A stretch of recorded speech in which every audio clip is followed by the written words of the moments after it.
3039. Welcome back to the channel. Do you remember, if you saw my previous video about the Nissan 300s, I found two abandoned 300s. At the start of that video, before I pulled away, I was up against a fence and I noticed, when I turned the lights on, I noticed the light wasn't shining up on one side.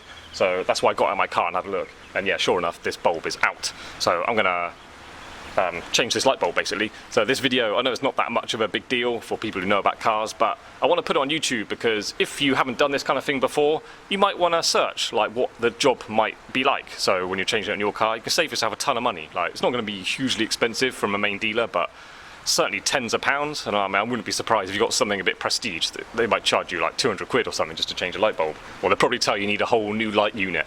And then it's going to cost you like 500 quid. Ridiculous. So yeah, on old cars it's always an easy job. So I'm just gonna document it. Okay, so turn your lights off. Have a look. Usually a plug you can just pull out. I've already pulled this out to see how difficult it is. Because like I say, on old cars, the actual way to do it is easy. But things may not have been moved for like many years. So things get a little bit corroded, a little bit oxidized, and they get very stiff. So I've got a little bit of advice about that coming soon. I can wiggle this out with one hand. When you open that, if it was difficult, you should be able to pull it off. They always just pull off. You don't need a special tool unless you've got to get a flat screwdriver or something just to lever it off, but be careful because you don't want to break plastic parts. Spray a bit of spray oil in there, and don't worry about the end of that because you're changing that bulb, but certainly in there, and then that helps keep water out, keeps corrosion at bay, and also just means it just slides on and off easier the next one. So yeah, it's worth, I recommend doing that. Next we're looking for some kind of rubber cap, some sort of waterproof cap. This is actually a really good quality one. This is much better than even that was on my Jaguar, and that Jaguar was like a 50 grand car when it was new. It was a 1992 Jaguar, so again it was an old one, but that one was just like almost like a universal fit, just floppy kind of rubber cap that went over the back. And yeah, this one's really tight, really nice, like really specific for this headlight. So, all right, I'm going to put the camera on a stand. I need two hands for this. Another beautiful rainy day here in Japan. Raining a lot lately, so I'm out in my rainproof spot. But I like this area. I think it's good. I'm going to come here anyway, no matter what the weather in the future. So right, let's just get this lined up.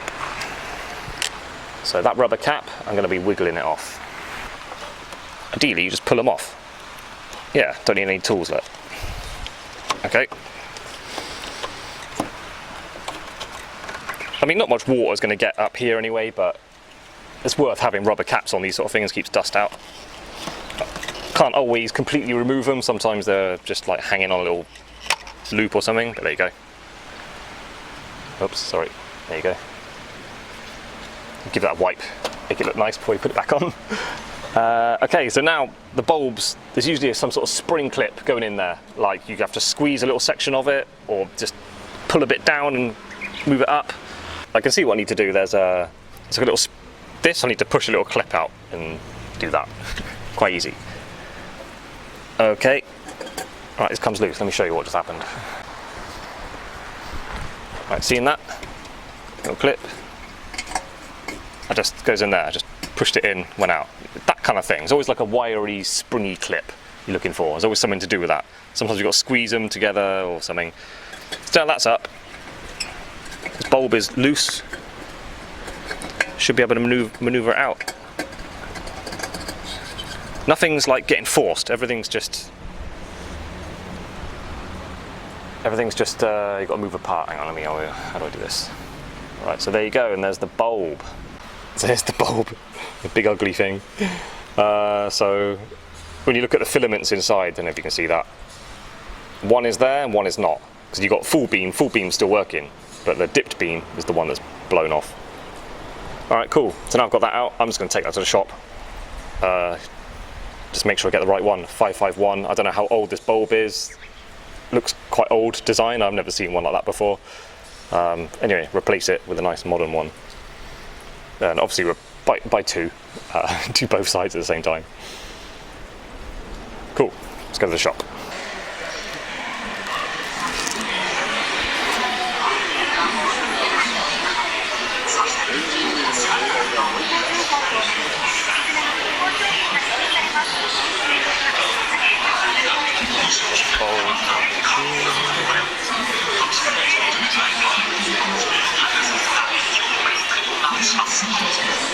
Yeah, there's a fucking noise in Japanese shops. Okay, somewhere around here. Oh, I'm quite tempted to get these yellow ones. Look at that.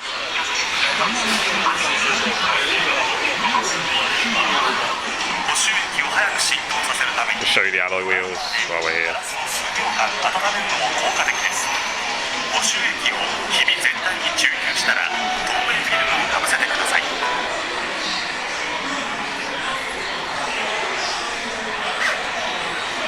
But they ain't got any for a 1985 Bluebird.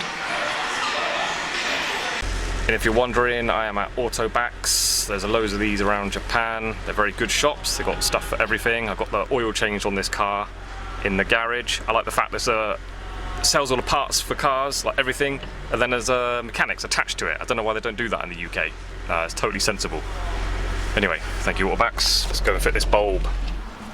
So what I should have done, I should have put the rubber cap back on before going about and driving in the rain. Never mind, we got away with it.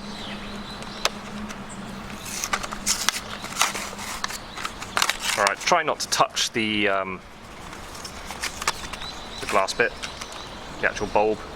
If you do, it's not the end of the world, you can wipe it, but it's basically just your grease on there, off your finger.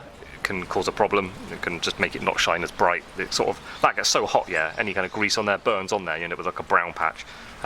If you do accidentally put a greasy mark on it, just get some white spirit or something, just wipe it off. You can clean it, not the end of the world. Right, so that goes in there. Note your three like, whatever they're called, little prongs. Goes in there, helps you go in. Sometimes you'll give it a little twist, not always. I don't think I did on this one, it just came out. They just line it up nicely, correct angle.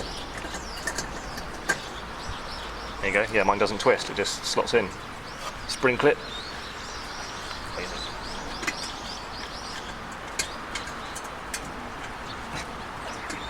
There we go, done. Right, rubber cap, then plug it on. If I was at home, I'd give this a spray with my silicone spray, get that looking all good.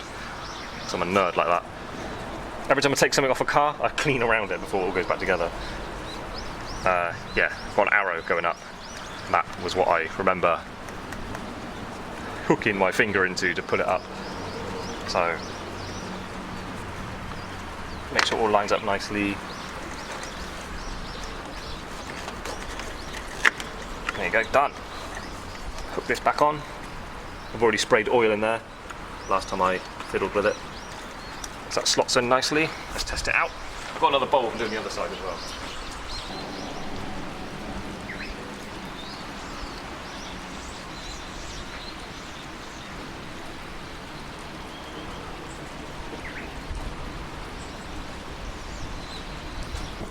So there you go, on old cars at least, that's how you change a headlight bulb. It's a similar story on every car, on certainly every car I've owned.